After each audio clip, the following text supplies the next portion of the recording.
آج سورہ نساء کی آیت نمبر 11 سے آج کا درس شروع ہو رہا ہے، اور یہاں پر وراثت میں کس کا کتنا حصہ ہے ان حصص کو بیان کیا جا رہا ہے۔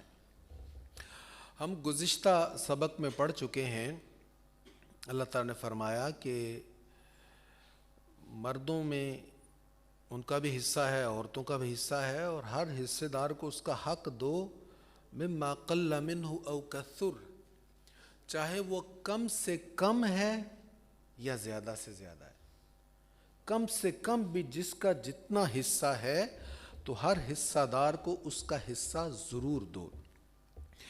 یہ جو وراثت کی تقسیم ہے اس کو علم المیراث کہا جاتا ہے، علم الفرائض بھی کہا جاتا ہے۔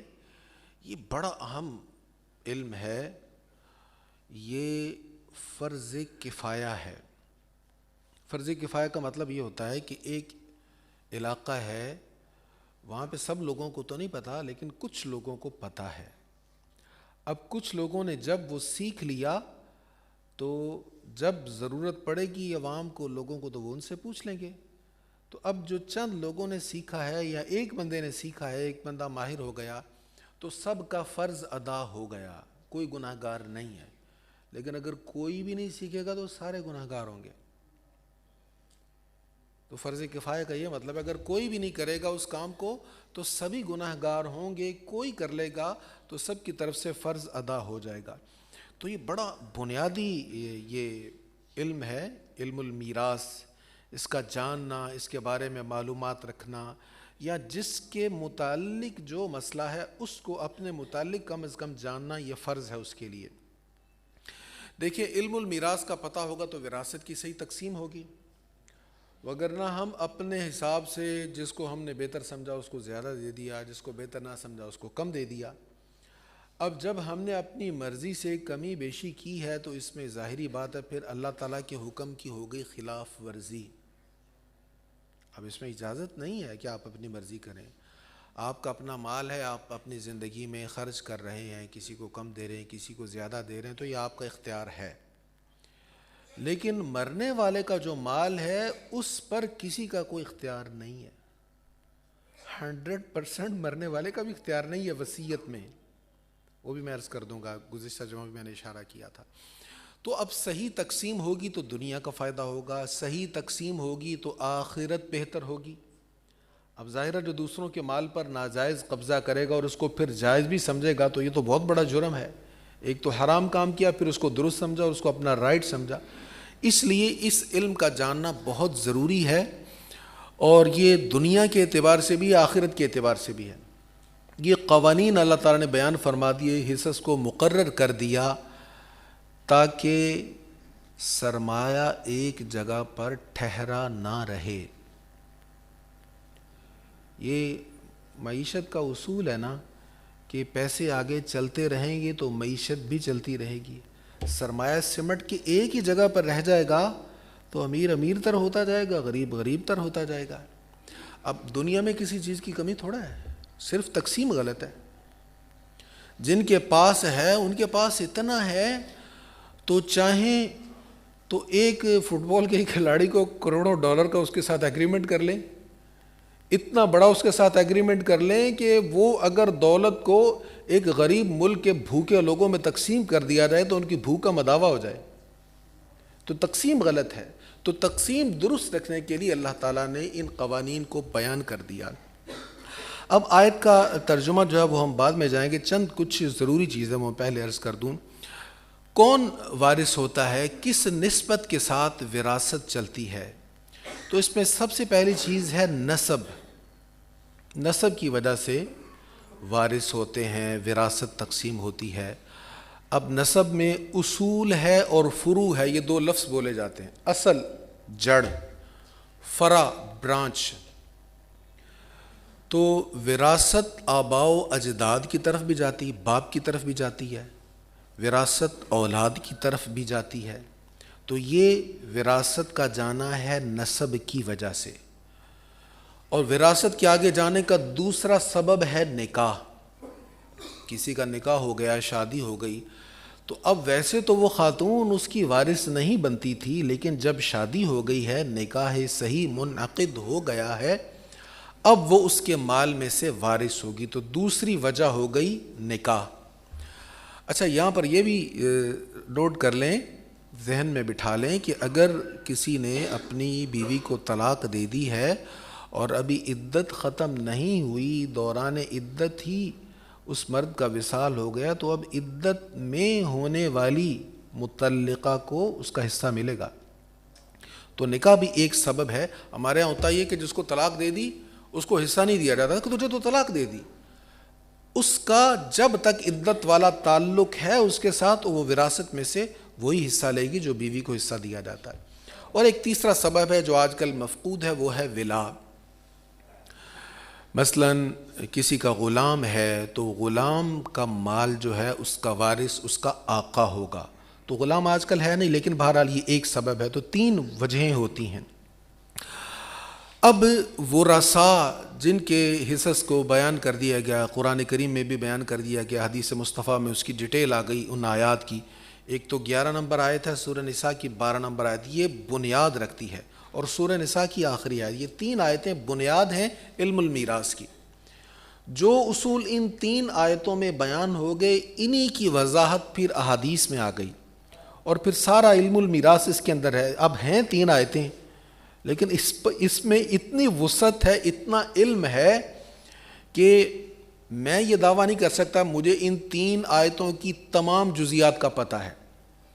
شاید جو میرا محدود مطالعہ ہے اس میں ساری جزیات آئیں بھی نہیں ہیں۔ اور صرف میری بات نہیں، آپ بڑے سے بڑے مفتی صاحب کے پاس چلے جائیں تو اس کی جزیات اتنی زیادہ بنتی ہیں۔ آپ میراث کا مسئلہ پوچھیں گے، وہ کہیں گے لکھ کر مجھے دے جاؤ، اس پر پوری تحقیق کروں گا، کون کون حصہ دار ہے اور کس عدد سے تقسیم بنتی ہے۔ تو اس میں وسعت بہت زیادہ ہے۔ اب یہ اللہ تعالیٰ کے کلام کا کمال ہے، اعجاز ہے اس کلام کا کہ تین آیتوں کے اندر اتنا بڑے علم کو سمیٹ دیا گیا۔ اچھا، ورثاء بیان ہو گئے کون کون کس کا وارث ہوگا، لیکن وراثت سے کچھ لوگ محروم ہو جاتے ہیں رشتہ گہرا تعلق ہونے کے باوجود۔ وہ کون ہوتے ہیں؟ کافر، بیٹا کافر ہو گیا، اب وہ وراثت سے محروم ہے۔ مسلمان کا وارث کافر نہیں ہوگا، سگا بیٹا ہے لیکن کافر ہے تو اس کو وراثت نہیں ملے گی۔ قاتل ہے وراثت کا حقدار، لیکن اس نے قتل کیا ہے، جس کی وراثت تقسیم ہونی تھی یا جس کی وراثت تقسیم ہو رہی ہے وہ اس کا قاتل ہے، تو اس کو وراثت میں سے کچھ نہیں ملے گا۔ ولد الزنا، زنا کی پیداوار، وہ بھی وراثت سے محروم ہو گیا۔ ایک بچہ مردہ پیدا ہوا، اب دیکھیں جب کوئی شخص فوت ہوتا ہے اگر اس کی بیوی حاملہ ہے تو اس کے حمل میں جو ہے وہ بھی وارث ہے۔ اب وہ اگر پیدا جب ہوا تو اس نے کوئی ایک سانس بھی نہیں لی، مردہ پیدا ہوا ہے، تو اب وہ بھی وراثت سے محروم ہو گیا۔ اب آپ کے ذہن میں آئے گا کہ وہ ہے ہی مردہ، مر ہی گیا، چاہے اس نے سانسیں لیں یا نہیں لی، تو اس کی وراثت کا اس کو کیا فائدہ؟ اس کو فائدہ نہیں ہے، لیکن اس کے ورثاء کو فائدہ ہے۔ بچہ کسی کا پیدا ہوا، مردہ پیدا ہوا، تو وہ باپ جو پہلے فوت ہو چکا ہے اس کا وارث نہیں ہے، لیکن اگر بچے نے چند سانسیں لیں پھر فوت ہو گیا تو اب وہ اپنے باپ کا وارث ہے۔ اب ڈفرنس کیا ہوگا، فرق کیا ہوگا؟ اس بچے کی ماں، اس کے بہن بھائی اس کے وارث ہوں گے، اس کے جو ورثاء بن سکتے ہیں وہ اس کے وارث ہوں گے اگر اس نے سانس لی، اور اگر اس نے سانس نہیں لی تو پھر وہ اس کا حصہ ساقط ہو گیا، ختم ہو گیا۔ بیک وقت موت، جس کی وراثت ہے اور جو وارث بن رہا ہے، دونوں کی بیک وقت موت، خدا نخواستہ باپ بیٹا ایک حادثے میں زخمی ہو گئے اور دونوں کی بیک وقت موت ہو گئی، تو نہ باپ بیٹے کا وارث بنے گا نہ بیٹا باپ کا وارث بنے گا۔ ہاں، ایک نے کچھ سانسیں لیں بعد میں تو وہ وارث بن جائے گا، اگرچہ وہ بھی فوت ہو گیا لیکن وہ وارث بن جائے گا۔ بیٹا بعد میں فوت ہوا، بیٹا باپ پہلے فوت ہو گیا، اب باپ کی میراث میں سے وہ بیٹا بھی حصے دار ہے، تو وہ بیٹا اگرچہ فوت ہو گیا تو اس کے ورثاء میں جب اس کی وراثت کو تقسیم کیا جائے گا تو باپ کا حصہ پہلے اس بیٹے کو جائے گا، پھر وہ حصہ آگے ورثاء میں تقسیم ہوگا۔ تو یہ چند صورتیں ہوتی جن کی وجہ سے وراثت آگے تقسیم نہیں ہوتی۔ اب ایک اور بنیادی چیز میں عرض کر دوں، وہ آیت میں اس کا بھی ذکر ہے، لیکن آیت میں وہ ترتیب کے لحاظ سے آخر میں ہے، تو اس کا میں ذکر پہلے کر دوں گا۔ پہلے میں ترجمہ پڑھ دیتا ہوں۔ اللہ تمہاری اولاد کی وراثت کے حصوں کے متعلق تمہیں حکم دیتا ہے کہ میت کے ایک بیٹے کا حصہ 2 بیٹیوں کے برابر ہے۔ اگر صرف بیٹیاں 2 یا 2 سے زیادہ ہوں تو ان کا حصہ کل ترکہ کا 2/3 ہے، اور اگر صرف ایک بیٹی ہو تو اس کا حصہ کل ترکہ کا نصف ہے۔ اگر میت کی اولاد ہو تو اس کے ترکہ سے اس کے ماں باپ میں سے ہر ایک کا 6واں حصہ ہے۔ اگر میت کی اولاد نہ ہو اور صرف ماں باپ ہی وارث ہوں تو ماں کا 3واں حصہ ہے اور باقی سب باپ کا ہے۔ اور اگر میت کے بہن بھائی ہوں تو ماں کا 6واں حصہ ہے۔ یہ تقسیم اس کی وصیت پوری کرنے کے بعد اور اس کا قرض ادا کرنے کے بعد ہے۔ اب یہ مسئلہ میں آپ کو پہلے سمجھانا چاہتا ہوں۔ یہ کون سا مسئلہ؟ من بعد وصیت یوصی بہا او دین۔ یہ تقسیم جو پہلے بیان ہو گئی، یہ کب کریں گے؟ پہلے اس کی وصیت پوری کریں گے اور اس کا قرض ادا کریں گے، اس کے بعد یہ جو حصے بیان ہوئے ان کو کیا جائے گا۔ تو جب کوئی بندہ فوت ہو جائے، مرد عورت کوئی بھی فوت ہوگا، تو اس کے مال میں سے سب سے پہلے اس کی تجہیز و تکفین کا انتظام ہوگا۔ پہلی چیز اس کی تجہیز و تکفین۔ اگر کوئی چاہتا ہے کہ اس کا کفن دفن کا جتنا انتظام ہے میں اپنے ذمے لیتا ہوں، تو وہ اس کی طرف سے تحفہ ہو جائے گا، ہبہ ہو جائے گا اس کے لیے، تو وہ جائز ہے۔ لیکن اگر ایسا نہیں ہے تو یہ اس کے مال میں سے کیا جائے گا۔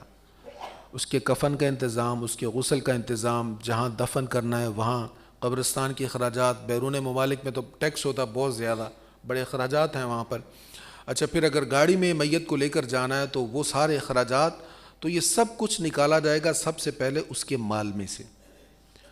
اگر ورثاء سب متفق ہوں تو پھر ان کی طرف سے بھی ہو سکتا ہے، یا کوئی ایک دینا چاہے تو اس کی طرف سے ہو سکتا ہے، لیکن بنیادی طور پر یہ اس کے مال میں سے دیا جائے گا۔ اچھا، یہاں پر میں نے پچھلے جمعہ بھی ایک بڑا اہم مسئلہ عرض کیا تھا، وہ ذہن میں رہے۔ جو بھی مہمان آتے ہیں ہم ان کو کھانا کھلاتے ہیں، یہ کھانا کھلانے کا رواج جو ہے یہ درست نہیں ہے، اور اس میں ذمہ داری ہے مہمانوں کی بھی۔ وہ بھی یہ ذہن میں رکھیں کہ ہم وہاں پرسہ کے لیے گئے ہیں، تعزیت کے لیے گئے ہیں، کھانا کھانے کے لیے نہیں گئے۔ کھانا کھلانا ان کی ذمہ داری نہیں ہے، اور ہمارے لیے یہ ہمارا رائٹ نہیں ہے کہ ہم ڈیمانڈ کریں ہمیں کھانا نہیں کھلایا، ہمیں اچھا بستر نہیں دیا، ہمیں پروٹوکول نہیں دیا، ہم تو بہت قریب والے تھے، ہم تو بیٹے کے ایسے تھے ویسے تھے، ہمارا بیٹا ان کا داماد تھا وغیرہ تھا۔ تو ہم یہ جو پروٹوکول اس موقع پر ڈیمانڈ کرتے یہ غیر اسلامی ہے۔ چائے پر ناراضگی ہو جاتی ہے، اچھا اہتمام نہیں ہوا اس پر ناراضگی ہو جاتی۔ وہ فوتیدگی والوں پر ایک ایکسٹرا بوجھ یہ ہوتا ہے۔ تو کھانا دینا، رہائش دینا، یہ ان کے ذمہ نہیں ہے۔ ہاں، قریبی لوگ وہ اس کا اہتمام کریں۔ آج بھی دیہاتوں میں ایسا ہوتا ہے، وہ کیا کرتے ہیں، وہ اڑوس پڑوس والے سب اپنے گھروں کو پیش کر دیتے ہیں، بستر بچھا دیتے ہیں، سب اہتمام کر دیتے ہیں۔ تو یہ جو کھانے کا اہتمام اس موقع پر اگر کرنا پڑ جائے تو یہ مال وراثت میں سے نہیں ہوگا، یہ جائز نہیں ہے۔ مال وراثت میں سے مہمانوں کے کھانے کا اہتمام، اب جو مہمان جنازے کے لیے آیا ہے اس کے کھانے کا اہتمام مال وراثت میں سے جائز نہیں ہے، تو پھر جو ختم شریف ہے، ایصال ثواب کا اہتمام ہے، وہ تو مستحبات ہے نا، ان کے لیے بھی اس کا اہتمام مال وراثت میں سے جائز نہیں ہے۔ تو یہ بھی بڑا اہم مسئلہ ہے۔ یہ اس کی ہم اپنے طور پر جتنا ہم کوشش کر سکیں ہمیں اصلاح کی کوشش کرنی چاہیے۔ میں بہرحال جہاں ختم شریف پر جاتا ہوں میری کوشش ہوتی ہے کہ اگر وہ مجھ سے ناراض نہ ہو تو میں انہیں کہوں کہ کھانا میں نے نہیں کھانا۔ اکثر تقریباً 95% میں کھانا نہیں کھاتا۔ کہیں ایسا ہوتا ہے کہ اہتمام کسی اور طرف سے ہوتا ہے، کسی اور نے کھانے کا اہتمام کیا، گھر والوں کی طرف سے اہتمام نہیں ہے، اور علم میں ہوتا ہے وہ اصرار کرتے ہیں تو کھا لینے میں حرج نہیں ہے۔ لیکن بہرحال یہ ان کی طرف سے نہیں ہونا چاہیے، اور ان کا کھانا ہمارے لیے جائز بھی نہیں ہے۔ ہم جو مسافر نہیں ہیں نا، یہ مرگ والے گھر کا کھانا ہمارے لیے جائز بھی نہیں ہے کہ ہم مسافر نہیں ہیں. مسافر کو جائز ہے, رہائشیوں کو, قرب و جوار سے آنے والوں کو جائز نہیں ہے. تو مال وراثت میں سے ختم کا اہتمام, کھانے کا اہتمام یہ نہیں ہوگا. تمام ورثاء اگر متفق ہوں کہ اس میں سے اہتمام کرنا ہے تو پھر جائز ہے, وہ ان سب ورثاء کی طرف سے ہوگا. تو سب سے پہلے اس کے مال میں سے ہو گئی تجہیز و تکفین. اس کے بعد دیکھا جائے گا مرحوم کے ذمہ کو قرض تو نہیں تھا, اگر قرض ہے تو پھر قرض ادا کیا جائے گا. یہ بڑا اہم مسئلہ ہے. اللہ تعالی ہم سب کو بار قرض سے بچائے. رسول کریم علیہ الصلاۃ والتسلیم نے نماز جنازہ پڑھانے سے انکار فرما دیا تھا کہ اس کے ذمہ قرض ہے, حقوق العباد ہے. حضور نے فرمایا میں نہیں پڑھاؤں گا جب تک اس کا قرض ادا نہیں کیا جائے گا. ترغیب دلانا تھی لوگوں کو تاکہ اس کے قرض کا اہتمام ہو جائے, اور پھر اہتمام ہو گیا, قرض ادا کر دیے گا. تو حضور علیہ الصلاۃ والسلام نے نماز جنازہ پڑھا دی. تو اگر مرنے والے کے ذمہ قرض ہے تو پھر اس کا سب سے پہلے قرض ادا کیا جائے گا. اس قرض میں یہ بھی ذہن میں رہے, اگر اس نے حق مہر ادا نہیں کیا زوجہ کا تو یہ بھی اس کے ذمہ قرض ہے. ورثاء کو چاہیے کہ اس کے مال میں سے سب سے پہلے اس کا قرض ادا کریں. تو اب دوسرا مرحلہ ہو گیا. پہلا مرحلہ تھا تجہیز و تکفین, دوسرا مرحلہ اس کے مال میں سے قرض اگر ہے. تیسرا مرحلہ وصیت, اس نے کوئی وصیت کی ہے یا نہیں. یہ تیسری جگہ پر آئے گا وصیت. اگر فرض کریں اس کا قرض ادا کرتے کرتے مال اس کا ختم ہو گیا تو وصیت کی طرف نہیں جائیں گے, جو اہم ہے وہ قرض کی ادائیگی ہے. اچھا, اب جو وصیت ہے, اب جو مال بچا ہے, قرض ادا کرنے کے بعد جو مال بچا ہے, اس مال میں سے آپ نے وصیت پوری کرنی ہے. اگر وصیت پر 33% سے زیادہ مال خرچ ہو رہا ہے تو اس سے زیادہ خرچ کرنے کی اجازت نہیں ہے. وصیت زیادہ سے زیادہ 33% کی ہونی چاہیے. یہ وصیت کا مسئلہ بھی اچھی طرح ذہن میں بٹھا لیں. کسی نے وصیت کر دی میرا سارا مال مسجد کو دے دو, مدرسہ کو دے دو, فلاں رفاعی ادارے کو دے دو, نہیں دیں گے, نہیں جائز. ہاں, اس نے وصیت کی تھی مسجد کے لیے کہ میرا مال مسجد کو دے دینا, تو 33% آپ دے سکتے ہیں. اس کے لیے صدقہ جاریہ بھی بن جائے گا اور اس کو شریعت نے اس کی اجازت بھی دی ہے. اس سے زیادہ کی اجازت نہیں ہے. اب اس سے زیادہ اگر اس کی وصیت ہے کسی نیک کام کے لیے تو ورثاء اگر چاہیں گے تو اس سے زیادہ خرچ ہوگا اس کی وصیت پر, وہ پھر ورثاء کی طرف سے ہوگا, وہ ورثاء کا اپنا حصہ ہے, ان کی طرف سے ہوگا. اب یہ جو 33% ہیں, اب یہ 33% کس مال کا 33% ہوگا؟ جو قرض کے بعد والا مال ہے, ٹوٹل مال کا نہیں. جب مرا تھا اس وقت جو مال تھا, کیپٹل تھا, وہ نہیں. قرض ادا کرنے کے بعد, تجہیز و تکفین کے بعد جو مال بچ رہا ہے, اس میں سے زیادہ 33% آپ اس کی وصیت پر خرچ کر سکتے ہیں, وصیت اگر جائز ہے. خدا نخواستہ اگر وصیت اس کی حرام ہے, کسی غلط ناجائز حرام کام کے لیے ہے, تو پھر اس وصیت کو پورا نہیں کیا جائے گا. اگر جائز وصیت ہے تو پھر 33% تک اس پر خرچ کیا جا سکتا ہے. وصیت ہی کے متعلق ایک مسئلہ اور سن لیں, پھر ہم انشاءاللہ اگلے جمعہ کو مزید اس پر بات کریں گے. جن ورثاء کے حصوں کو اللہ تعالیٰ نے بیان کر دیا ہے, بیٹوں کا حصہ, بیٹیوں کا حصہ, بیوی کا, شوہر کا, والدین کا, یہ حصے بیان ہو گئے بہن بھائیوں کے. اب جن کے حصوں کو اللہ تعالیٰ نے بیان کر دیا ہے, اس کے متعلق اگر وصیت ہے تو اس پر بھی عمل نہیں ہوگا. بیٹے کا حصہ کتنا یہ اللہ نے بیان کر دیا, بیٹی کا حصہ کتنا یہ بھی اللہ نے بیان کر دیا. اب وہ بیٹی کے بارے میں ہی وصیت کر رہا ہے کہ اس کو اتنا دینا تو نہیں دیا جائے گا. جس کے بارے میں قرآن کریم نے بیان کر دیا اس کو اس کے مال میں سے وصیت کی صورت میں بھی نہیں دیا جا سکتا. ایک اور بس مسئلہ عرض کر دوں. دیکھیں, دنیا میں لوگ اپنے مال کو تقسیم کر دیتے ہیں, کہتے ہیں ہم جیتے جی ہی سب کچھ کر دیتے ہیں, اس میں کچھ فوائد بھی ہوتے ہیں. یہ ذہن میں رہے, آپ دنیا میں جو بانٹ رہے ہیں نا, یہ وراثت نہیں ہے, یہ ہبہ ہے, یہ تحفہ ہے. تحفے میں برابری بہتر ہے. آپ کے دسترخوان پہ بیٹا بھی بیٹھا ہے, بیٹی بھی بیٹھی ہے, تو آپ کیا کریں گے؟ بیٹے کو 2 روٹیاں اور بیٹی کو 1 دیں گے کہ تو بیٹی ہے, تیرا حصہ نصف ہے. آپ برابر دیں گے نا, بلکہ بقدر ضرورت آپ بیٹی کو زیادہ بھی دے دیں گے. بیٹوں کی شادی پر اتنا خرچ نہیں کیا جاتا جتنا عام طور پر بیٹیوں کی شادیوں پر خرچ کر دیا جاتا ہے. بیٹے کے کپڑے اتنے قیمتی نہیں ہوتے جتنے عام طور پر بیٹیوں کے ہوتے ہیں. تو جس طرح دنیا میں بضرورت ہم بیٹیوں کو زیادہ دیتے ہیں، دیگر معاملات میں اگر آپ جیتے جی بانٹنا چاہتے ہیں تو پھر اس میں وہ نصف والا معاملہ نہیں ہوگا، بیٹے کو بیٹی سے دگنے والا معاملہ نہیں ہوگا، یہاں برابری یا ضرورت کی بنیاد پر تقسیم ہوگا. اللہ تعالی ہمیں علم نافع نصیب فرمائے. وآخر دعوایا ان الحمد للہ رب العالمین.